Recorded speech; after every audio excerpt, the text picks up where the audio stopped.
Yan ang mga anak ko na naghahanap at nagre-request ng pasalubong daw nila ay gusto nila Bumblebee. Yan. Pero sa kasamaang palad, nahirapan talaga maghanap si Daddy ng Bumblebee. Ganun pa man, pipilitin natin makahanap bago tayo makauwi sa May. Kasi kagalakan at kasayahan na makita natin na masaya ang ating mga anak.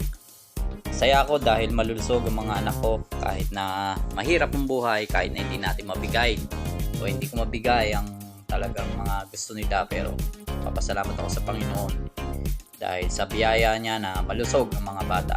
Yan yung bunso ko na talagang pagka nagbababay, bye-bye, Billy Bumblebee, Billy Bumblebee. Sana makahanap si Daddy para pag uwi ni Daddy, maging mapasaya kayo ni Daddy at miss ko na rin kayo. I love you!